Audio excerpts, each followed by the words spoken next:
Hey everybody, Will Fix here. Have you ever wondered, since we can calculate the price of XRP with the market cap and we know how much money needs to come in order to move the price, have you ever wondered, well, why can't we just calculate how much XRP would move if a certain bank or institution moves X amount of money, and we know that much money is then going to be in the XRP system? Why can't we calculate what the price would be? Because it's not a matter necessarily of purchasing XRP, but the banks don't look at it that way. If they have $10 million to move, they don't care if an XRP is worth 50 cents or if it's worth $10,000 each. They're going to move the money. And the money is going to be in the system, not for seconds. I have a lot of people that want to say, yeah, but it's only 3 seconds. They're not going to cash it out in 3 seconds. They have nostro-vostro accounts. Humans have to overlook and be the oversight for settlement. And the same bank that received that's probably going to have to send some money the next day. So why would they pay the expenses to convert every XRP into fiat currency every time they receive it? They just will not. That doesn't make sense, because then they have to go and purchase XRP in order to send, or whatever term you want to use. They have to rehypothecate some XRP out of the system in order to send a cross-border payment. So it's not going to work that way. It doesn't stay in there for seconds. But let's assume it stayed in there for a day. And why can't we make let's say a spreadsheet that calculates the math? Why can't we do that? Well, I did just that. And I did it months ago, but I left out some key factors. I left out a lot of factors that would be bullish to the price of XRP. So I went with a conservative idea. Let's take a look at that idea now. And right before we do that, you guys know I use the Decent wallet. I have one myself. I've owned several wallets. You need to be in charge of your own custody. You need to have some form of a wallet. Having owned several, I love the Decent wallet because I can put HBAR straight in there, XDC straight in there. I don't have to create those weird files how you do with certain coins and certain wallets. With the Decent wallet, you can just put it in there. I love the fact that I can use my thumbprint to open it up, and I'm not punching in, little small letters and numbers for my password. It opens right up. I also like how it pairs with my phone for a very large screen when I want to see everything. Go ahead and pick you one up. My link in the description gives you a discount, and you can buy several. Most people buy, or a lot of people buy, 2 and have 1 for a backup. But go ahead and pick you one up. Thank you. Now I've blown this up so that you can see what I've done here, and we're going to discuss what's on this spreadsheet. So here you see the current circulating coin supply. If it's off by a few, just forgive me. Let's go with the idea here rather than the particulars. Is it at 54 cents? That's probably debatable, but right now the current circulating supply is estimating at 54 cents. So this is where I would put the bank or institution. Now what I did here, money sent for 2022. It's the best figure I could find. This is not the money received. I only did money sent because I couldn't say if one of the other banks that were sending Santander money would be using XRP. So I went with sent, but many banks are going to be sending money to Santander that's XRP. That XRP would also be in the system. So we're only going to go with half of the figure, right? With the Santander figure of sent for 2022. Then the thought comes, well, that's not in there all at once. That's sent little by little. So what I did is I divided by working days, 250 working days, because the banks are only open on working days. But just to give the figure, I did 365 too, because we know XRP is able to be 365 days a week, and I thought we would need to add this figure in, which what I'm meaning here is if you divide how much money sent by Santander, 1.4 trillion over here on the top left, if you divide that by 250 working days, you come up with this $5.6 billion figure sent every day for 250 days as an average. But if you went with 365, here's that figure. Okay, now since that's going to be in XRP on average all of the time, it raises the price of XRP because that money is in the system. So there's money going in and money coming out, but this is what's on average, and this is, again, only the cent money of this one company. So this one company, we come up with these two figures. Let's move a little more to the right. Now, if we calculate that that's going to adjust the amount of market cap, then we just divide again by the available token, and then we come up with this figure here that Santander alone, only in the money sent, would raise the price 7 cents or 10 cents on a 250-day week. So 7 to 10 cents. So the 365-day price from the current 54 cents would raise it to a max of 64 cents and 61 cents as the smallest figure on average. That's pure math. Okay, so we just raised the price with one company. Now, I had left out of my previous version some other factors that we're going to look at now. I was assuming 100% of the circulating supply was available for use. However, that pool is diminished by people who have wallets and who are holding the money. So most of the money is in wallets. It's either in exchange wallets, on exchanges by individuals who own it, or in people's personal wallets. There's not very many other places for it to be. In the automated market maker, the money is generally in the wallet, then it's out running in the wild doing its thing. So some of the coin is in process of being used and switching ownership, and the ledger's keeping up with that. So we need to take out of the used circulating supply the coins that are not used. Well, why would you say that, Will? Well, because if I have 54 billion coins and I need to move $54 billion, I need 108 at 50 cents, right? So what happens is that $100 billion, and there's only 54 billion coins, the price of if I had all of the coins, 100% of them available, it would take all of the coins going up to a price divided into $100 billion. It would have to double the 54 to a larger figure, wouldn't it, in order to even be able to move the money, even if it is for just a day. So you can only use the coins available. What if the whole 54 billion aren't available? What if the only ones available are 30 billion? Well, then that's all there is available. So now you got 30 billion coins having to carry the same $100 billion. So it has to be bigger in order to accomplish the same task. There's no other way for it to go. The banks and institutions, when they're simply using XRP, it will act as purchases.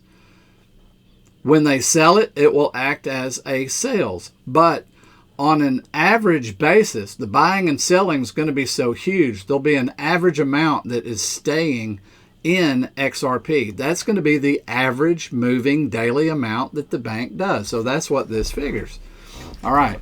So I previously left out XRP parked in wallets, exchanges, and soon the money that's going to be in ETFs. Those blockchains are individually lassoed by the wallet and are not used. Yes, it's a fungible product. One is as good as another. Okay, that's what that means. One is the same as the other. However, The one you have in your wallet, when you own a blockchain, it is not just out there being used over and over and you just have one of any of them. No, the one that you have in your wallet is a very specific blockchain. And one of the proofs of that is if you use the AMM and you were doing arbitrage trading or you were doing offering your coins offered for liquidity, the mechanism would have to, so you would just send a representation of the coin in. It wouldn't be your actual coin. Then it would have to purchase coin to represent that. Then it would have to charge a fee, use that purchased coin to do whatever that person wanted, whether it was the arbitrage trade, the smart contract did arbitrage trade, or it just used it for liquidity and charged a fee. Then that XRP would have to then be sold. Then that money shot back into your automated market maker account, and then converted back to XRP. You see all the transactions? Well, it's much simpler in the digital world just to send that XRP out on a task. It does its task, charges a fee, then that comes and pulls right back into the station. Now you're not troubling up the order books with purchases and buying values. You just have the same coin. All right, so now setting that aside. So this right here, if we punch in how many's in wallets or a percentage of what's in wallets, because what's in wallets is available to sell and some of these people will sell. But also, some of these people are going to be buying when the price starts going up, right? So we're leaving that figure out. So I'm supposing those will balance each other. But probably when the price starts moving, it's going to balance in the other direction. It's going to go up even more by retail people seeing how much money is being made. But anyway, if we allow one to inoculate the other, just for the sake of this purpose, of calculation. Okay, so then we have an adjusted circulating supply. Now, for all of the pundits who are upset at the adjusted circulating supply that want to say all of the 54,881,000,000 or however many it is are all in circulated supply, you are technically correct, but they're not in a usable, they're not all being used. They could be if everyone sold, but that's not going to be the case, is it? So it's the adjusted circulating supply is a figure that will happen after we put in how much is parked. Then we have how much that newly pulling that money out from Santander, if we pull some of the coin out, how it would affect it on a 365-day adjustment, a 250-day adjustment, and then we have finally the XRP price after adjustment. And then I have here just the question mark. We don't know what supply and demand is going to do, but that would be either a plus or a minus figure. However, it's not going to be such a minus figure that liquidity is not going to be had. When the banks are sending the money, the amount needed will be forced to purchase. They're going to purchase what's available. It will drive the price up to what's needed to move that much money, regardless of the retail market. Something that makes XRP very different than the whole idea that we wrapped our mind around with stocks and other different coins, like Bitcoin, for instance. Okay, so that is this figure. Now, we're going to focus on one of the figures, and the next thing we're going to do is we're going to look up how much money is in wallets. Let's look at it right here. So here we have the 2024 breakdown. Of course, this is a fluctuating amount, but the top wallets, they don't fluctuate. You don't see many sales going on at all in the top wallets. So here's what we're going to do. This is just to add in speculation and show you something. We're going to go with the top, let's see, the top 10 is holding 20%, and then the top 10 to 50 is holding 28%.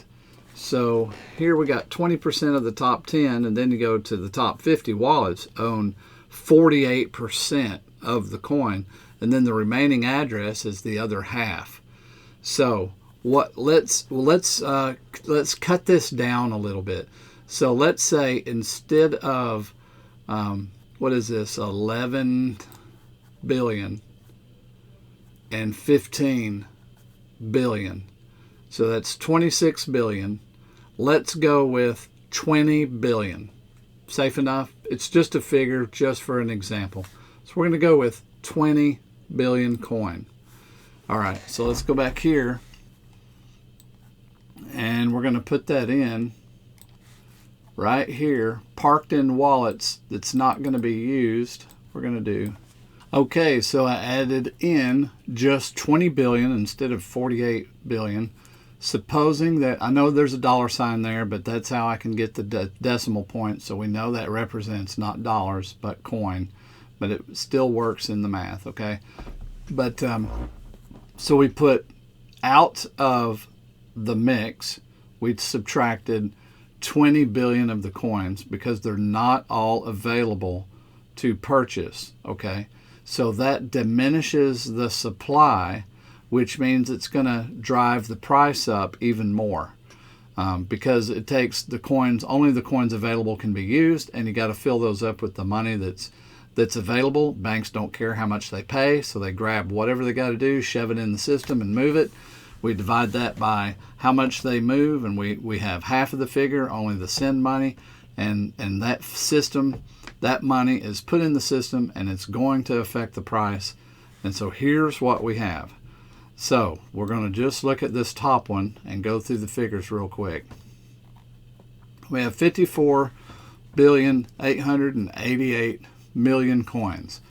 XRP in this example is at 54 cents. We add in Santander. We only do the sent money, not the received money, but this much money is 1.4 trillion is put into XRP, but not all at once. So we divide that by working days, and we divide that by 365, just so we settle the argument of we're just trying to make the figure bigger. For this example, we're going to focus on the 365 day. So that changes the market cap to, that daily figure, to 33 billion 400 blah blah. Divided out by the number of coins, we just increased the price of XRP with one company by 7 cents. This isn't a maybe price. This is an absolute, because, you know, we divided by 100% of the coins available, but they're not all available. So we got another adjustment we're adding in. Let's go down the row here.